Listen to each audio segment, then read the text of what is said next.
Salut à toi, j'espère que tu vas bien, que tu es en pleine forme et que tu pètes le feu. Je te souhaite la bienvenue dans cette 6e vidéo de cette rentrée scolaire 2021. Une vidéo dans laquelle je vais répondre à une question qui m'a été posée par plusieurs personnes que je trouve très intéressante, qui est la suivante. Pourquoi est-ce qu'après des années de développement personnel, j'ai l'impression de n'être arrivé à rien? C'est-à-dire que j'ai beau avoir fait des démarches, j'ai beau avoir fait une thérapie, j'ai beau avoir acheté des livres, lu des livres, j'ai beau avoir assisté à des formations, des séminaires, j'ai beau regarder des vidéos, j'ai beau écouter des podcasts, j'en suis toujours au même point. Non seulement j'en suis toujours au même point, mais en plus j'ai l'impression d'étouffer. Ça ne s'arrête jamais. Il y a toujours un truc en plus à faire. Et j'en suis toujours au même point. J'attire toujours des personnes toxiques, je suis toujours mal dans mon boulot, je suis toujours dans une vie qui ne m'épanouit pas. Je voulais déménager, je n'ai pas pu le faire. Je voulais générer un peu plus d'argent, j'en suis toujours au même point. Je suis toujours en colère, je suis toujours mal dans ma peau, ma vie n'a aucun sens. Et pourtant, Dieu sait que j'accumule les informations pour pouvoir me sortir de tout ça. L'intention est là, les actions y sont aussi, et pourtant, rien ne se passe. Et je trouve que c'est une question qui est super intéressante et qui va me permettre d'aborder avec toi un point essentiel au développement personnel, c'est d'être conscient de la part d'ombre du développement personnel. Puisque oui, j'espère que tu le comprends depuis le temps que je te le répète, chaque élément dans cet univers est constitué d'une part de lumière et d'une part d'ombre, d'une polarité plus positive et d'une polarité moins négative. Et le développement personnel n'échappe pas à la règle. Et il y a effectivement une face sombre, cachée du développement personnel qui peut être néfaste et qui peut en fait te maintenir dans ta dépression ou même l'accentuer et accentuer ton mal-être au lieu en fait d'y trouver une solution. Aujourd'hui, pour toi, j'ai envie d'organiser ma réponse autour de trois piliers qui sont très liés les uns aux autres, mais qui ne sont qu'une toute petite partie de la réponse possible, mais qui est celle que je constate chaque jour, que ce soit à travers mes interactions avec vous sur les réseaux sociaux ou à travers des appels téléphoniques avec les personnes qui voudraient pouvoir s'engager auprès de moi, ou même encore avec mes clients avec lesquels je travaille tous les jours. Je suis systématiquement confrontée en fait à ces notions-là, avec lesquelles je les recadre et qui les permettent d'avancer vraiment cette fois. Mais donc voilà, du coup, c'est ma vision du monde, c'est mon point de vue en tant que coach avec mes clients et mon travail de chaque jour. Donc, n'hésite pas à élargir ta perception peut-être pour compléter ta réponse, ou la réponse en tout cas que je te fais aujourd'hui. La problématique que j'ai envie de soulever relative au développement personnel aujourd'hui, c'est que le développement personnel pousse en fait à une action qui est archaïque, qui est réflexe, qui est instinctive, c'est la fuite. N'oublions pas que malgré l'extraordinaire pouvoir de notre conscience, au départ, on est quand même des animaux. On a 2 tiers de notre cerveau, je vulgarise, mais c'est pas grave, qui sont archaïques, qui sont reptiliens, qui sont très anciens, et dont la seule mission, le seul désir, c'est de nous maintenir en vie. Et l'un des meilleurs mécanismes que l'on a mis en place pour se maintenir en vie, eh bien, c'est la fuite. Et de quelle façon est-ce que cette partie-là de notre cerveau utilise le développement personnel pour fuir? Eh bien, à travers la notion de diagnostic. On va diagnostiquer les autres, on va se diagnostiquer soi, et en plus on croule, ça sera le dernier pilier, je le prendrai à la fin, sous l'information, ce qui engage, ce qui encourage encore un peu plus la fuite. Alors, la notion de diagnostic déjà. Quand on met le nez dans le développement personnel, et ça je l'ai vu à chaque fois que je suis allée enseigner, etc., ça ressortait, il y a 2 choses qui se produisent. Soit on découvre le Graal et on a trop envie d'en faire profiter ses proches, donc on commence à leur imposer notre vision, ce qui est complètement anti-développement personnel finalement, puisque le développement personnel nous encourage à nous apprécier tels que nous sommes, et à partir de là, et apprécier les autres tels qu'ils sont, et construire quelque chose à partir de ça, bref. Et donc, on va commencer à vouloir imposer notre vision à notre entourage. Bon, ça, à la rigueur, ça se travaille, on peut passer. Mais alors, une chose qui est inhérente à cette ère du développement personnel et que je constate tous les jours, c'est qu'on va se mettre à diagnostiquer les autres pour éviter justement de se regarder soi. Je te donne un exemple. J'étais avec une cliente ce matin qui me dit comment est-ce que je peux aider mon entourage à sortir de la peur. Mon mari n'a pas confiance en lui, mon enfant est super timide. Comment est-ce que je peux les aider à sortir de ça? Et moi, je lui dis, est-ce que c'est lui qui te dit qu'il a peur? Est-ce que c'est ton enfant qui te dit qu'il est timide? Ou est-ce que c'est toi qui t'inquiètes et qui a peur de ce qui pourrait se produire si il ne sort pas de cette perception que tu as de sa peur ou de la timidité pour ton enfant? Et elle n'a pas réfléchi longtemps avant de me dire que non, en fait, c'est moi qui ai peur de ce qui pourrait se produire, de la façon dont le monde pourrait se comporter avec eux s'ils ne changent pas pour adapter, en fait, adopter la vision que j'ai pour eux.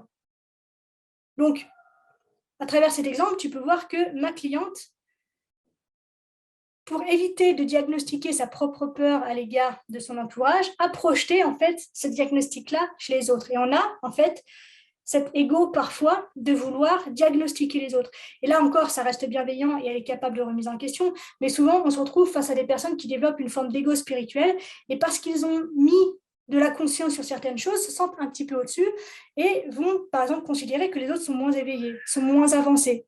Alors qu'il suffit simplement de considérer que chacun en est là où il est, qu'on en est chacun à notre stade et que c'est parfait. Mais on a la possibilité donc de développer cette espèce d'ego spirituel, soit néfaste dans le sens j'écrase les autres parce que moi je suis éveillé, moi je suis illuminé, moi j'ai avancé et j'ai tout réglé dans ma vie, etc. Soit on a ce côté où pour éviter de me diagnostiquer moi, eh bien je vais diagnostiquer les autres. Le deuxième pilier, c'est donc se diagnostiquer soi, mais la partie néfaste de ce truc-là, c'est que on va se poser une étiquette sur le front et on va être incapable d'en sortir. C'est-à-dire que on va trouver en fait des réponses, on va trouver du vocabulaire pour se définir ou pour définir, pour identifier ce que l'on vit, etc., pour pouvoir sortir aussi de nos pensées, pour pouvoir mettre d'autres mots dans nos systèmes de pensée, pour pouvoir développer une nouvelle vision du monde, etc. Mais du coup, on s'enferme sur une étiquette qui nous empêche d'aller explorer d'autres possibilités. Et c'est tout ce que l'on va retrouver, par exemple, quand on se pose une question sur notre hypersensibilité. Donc voilà, on va pouvoir trouver donc l'identité d'hypersensible, on va pouvoir trouver l'identité, je ne sais pas, de TDAH, on va pouvoir trouver l'identité de zèbre, on va pouvoir trouver l'identité de victime de pervers narcissique, on va pouvoir trouver l'identité de personnage alpha, on va pouvoir trouver l'identité d'enfant indigo, on va pouvoir trouver l'identité de je ne sais pas quoi, tu mets ce que tu veux derrière, mais bien qu'il soit intéressant de mettre des mots sur ce que l'on vit, etc., je ne nie pas ça et c'est super important de mettre des mots sur ce que l'on vit. Mais du fait de s'auto-diagnostiquer en n'en ayant pas les compétences, ou en tout cas pas complètement, on s'enferme dans une vision de la vie qui soit n'est pas totalement juste, soit nous écarte complètement en fait du chemin qui est le nôtre. Et lorsque l'on trouve une étiquette qui est confortable, puisqu'on a compris que notre objectif premier, c'est la sécurité, c'est la survie à travers la fuite, eh bien, en fait, on projette donc nos problématiques sur les autres, et donc on se diagnostique, mais on se diagnostique en étant séparé de l'extérieur. C'est-à-dire que le diagnostic est relatif, souvent, à ce que l'extérieur nous impose.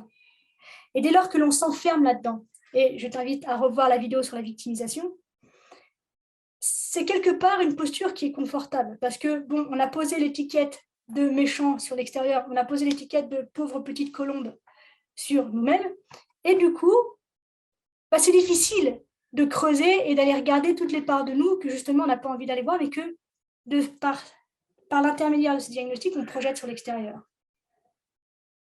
Donc, diagnostic des autres, diagnostic de soi, ça nous enferme et ça nous oblige. C'est ça qui est terrible, en fait, le paradoxe, c'est que ça nous enferme et ça nous oblige pourtant, bien qu'étant enfermé à l'intérieur de soi, on ne va surtout pas, en fait, aller à la rencontre de soi. On est pourtant confiné à l'intérieur de soi-même en étant absolument incapable d'aller se regarder en face. Parce que le développement personnel offre cette facilité, en fait, à projeter ce que l'on ressent sur l'extérieur.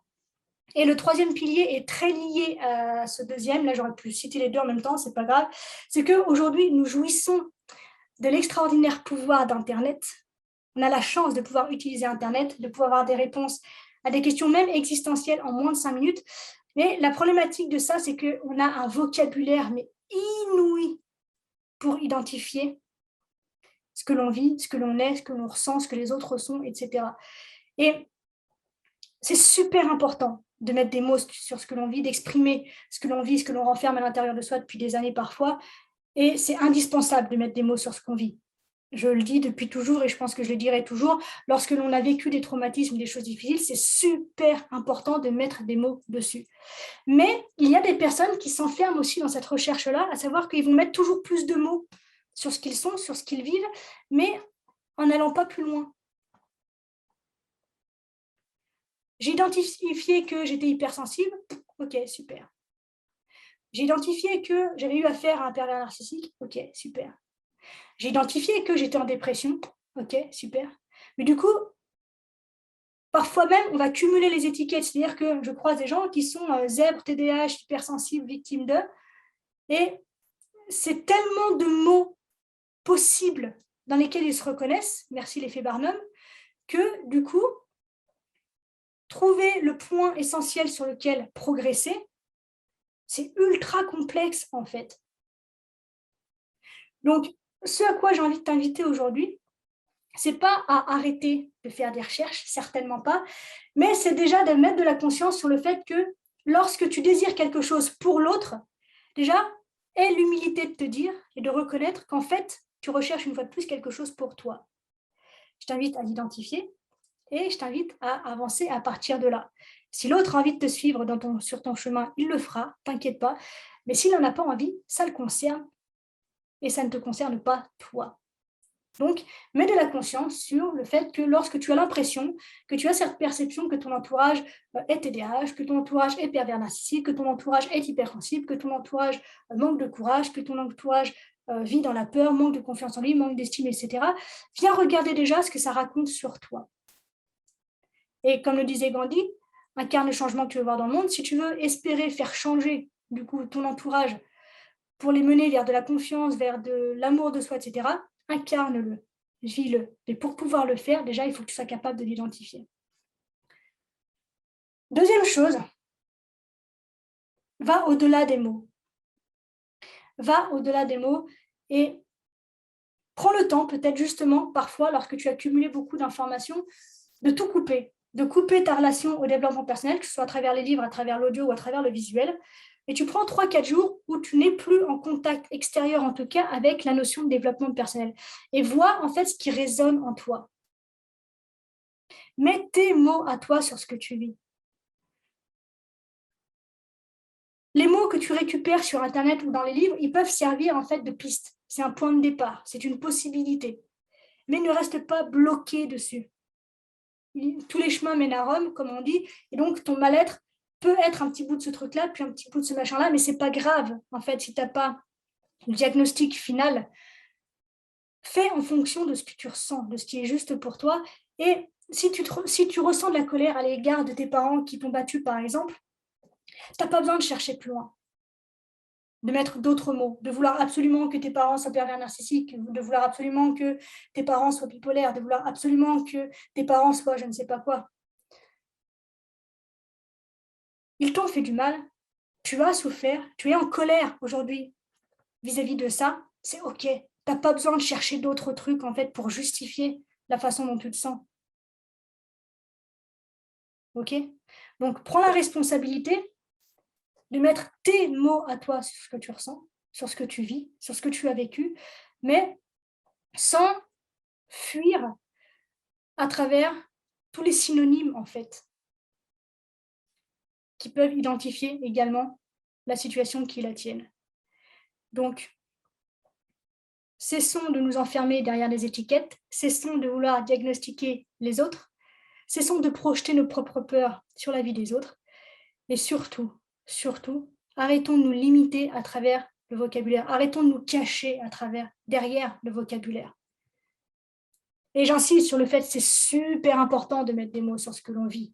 Évidemment, je le dis depuis le début, je le dirai toujours, je le répète. Mais lorsque l'on vit quelque chose de difficile, lorsque l'on a vécu quelque chose de douloureux il y a longtemps et que l'on garde pour soi, il faut le dire. Mais ça ne fait pas tout. Et surtout, en fait, ce que l'on dit ne nous définit pas. C'est ce que l'on ressent à un instant T à l'égard d'une situation S. Mais ça ne nous définit pas. Mais dès que tu t'enfermes dans ce vocabulaire, tu te définis à travers ce vocabulaire, et pour sortir de ça, c'est l'enfer. Voilà ce que j'avais envie de partager avec toi aujourd'hui. J'espère que ça te plaît, j'espère que ça te touche, j'espère que ça t'inspire et que ça t'ouvre des fenêtres d'opportunités, d'autres perceptions en fait de ce que tu peux traverser aujourd'hui. Et c'est vraiment super important que tu mettes le doigt sur cette notion de diagnostic. Le troisième pilier, en gros, il vient soutenir les deux premiers, mais les deux premiers du diagnostic de soi et du diagnostic de l'autre sont super importants et sont super courants. Et je t'invite vraiment à faire preuve d'humilité, et je le fais aussi, hein, de diagnostiquer les autres et de me dire, tiens, celui-là, vu sa tronche, peut-être qu'il a vécu ci ou ça. Alors, je ne le dis pas comme ça, évidemment, mais on le fait tous. On le fait tous. Mais ayons l'humilité de le reconnaître et allons chercher ce que ça veut dire chez nous. Et on avance à partir de ça. Donc voilà, je t'invite à partager, à liker, à commenter, à me poser tes questions, à me dire ce que tu en penses, à me dire de quelle façon est-ce que ça vient te titiller peut-être un petit peu. Et puis voilà, si tu as envie d'aller plus loin sur ces notions-là avec moi, eh bien n'hésite pas à prendre rendez-vous. C'est un rendez-vous téléphonique gratuit durant lequel tu auras un coaching, rien que pour toi, au cours duquel eh bien, on mettra en lumière la difficulté que tu traverses en ce moment, et puis on pourra mettre au point ensemble une stratégie qui te permettra d'aller de l'avant, pour de vrai, sans t'emprisonner dans des représentations qui te bouffent de l'intérieur. Voilà, je te laisse là, on se retrouve demain dans une prochaine vidéo. D'ici là, bien sûr, prends soin de toi, sois reconnaissant envers la vie et surtout n'oublie jamais que tu es la personne la plus importante de ta vie et que, de ce fait, tu mérites ce qu'il y a de meilleur. Je t'aime. À la revoyure.